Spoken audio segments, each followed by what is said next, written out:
Assalomu alaykum futbol muxlislari. Bugun sizlar bilan futbol olamidagi eng so'nggi yangiliklar bilan tanishib chiqamiz. Agar kanalimizga obuna bo'lmagan bo'lsangiz, obuna bo'ling va ushbu videoga kanalimiz rivoji uchun like bosishni unutmang. O'zbekiston uchun o'yin oyi quvonchli bo'ldi. O'zbekiston milliy terma jamoasi tarixda ilk bor Jahon chempionati yo'llanmasini qo'lga kiritdi. Ko'pchilikning e'tibori bizda bo'ldi. Mundial bilan tabriklaganlar ham ko'p edi. Albatta Jahon chempionati paytida O'zbekiston terma jamoasiga e'tibor alohida bo'ladi. E'tiborni avvalo Osiyo, shuningdek qo'shni respublikalar hamda MDHning boshqa davlatlari ham qaratadi. Terma jamoamiz Jahon chempionatiga chiqdi, lekin bu oliy maqsad bo'lib qolishi kerak emas. Oliy maqsad bu muntazam yaxshi o'yin ko'rsatadigan terma jamoani shakllantirish. Oliy maqsad bu professional klublar sonini oshirish bo'lishi kerak. Ravshan Ermatov to'g'ri aytdi. Biz bir marta Jahon chempionatiga chiqib, keyin yo'qolib qolishni emas, balki har doim mundialga boradigan terma jamoaga ega bo'lishni xohlaymiz. Buning uchun esa yanada ko'p mehnat qilishga to'g'ri keladi. Lekin bir narsani unutmaylik. Terma jamoani kuchaytirish avvalo klublarga bog'liq. Chunki klub futbolchi chiqarib bermasa, terma jamoa shakllanmaydi.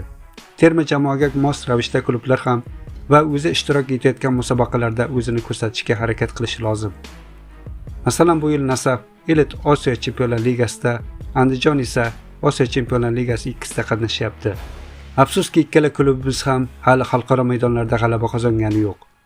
Nasaf Elitda 3 ta o'yin o'tkazib, uchalasida ham imkoniyatni boy berdi. To'g'ri, birinchi ikkita o'yinda raqiblar kuchli edi. Saudiya Arabistonining ikki yetakchi klubi Al Ahli va Al Hilol. Har ikkala jamoa bilan o'yin oson bo'lmadi va Nasaf 2-4, 2-3 hisoblarda mag'lub bo'ldi. Lekin kechagi raqib Dubayning Shabab Al Ahli jamoasi o'ynasa bo'ladigan raqib edi. Ammo Nasaf 1-4 hisobida mag'lub bo'ldi.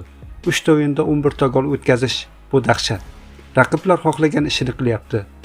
Nasaf 4-turni o'z maydonida al vaqtiga qarshi o'tkazadi. Agar bu o'yinni ham o'z foydasiga hal qila olmasa, bemalol Elit Osiyo Chempionlar Ligasi bilan xayrlasa bo'laveradi. O'z tarixida ilk bor nufuzli musobaqada qatnashayotgan Andijon jamoasining holati esa hamin qadar. Na yutyapti, na yutqizyapti. Nasaf uchun ham, Andijon uchun ham g'alaba qozonadigan payt keldi. Yuqorida aytib o'tganimiz terma jamoa Jahon chempionatiga chiqqan yili hammasi zo'r bo'lishi kerak. Hozir barchaning e'tibori xalqaro maydonlarga qaratilgan. Futbolchilar oldida ham kam vaqt qolyapti. Zero xalqaro o'yinlarda o'zini ko'rsatish terma jamoa eshigi ochilishini bildiradi. Bu esa o'z navbatida Kannavaro ishini ham yengillashtiradi. Maqtov davomli bo'lishi uchun Nasaf va Andijon Afrika musobaqalarida O'zbekiston sharafini munosib himoya qilishi lozim deb o'ylaymiz.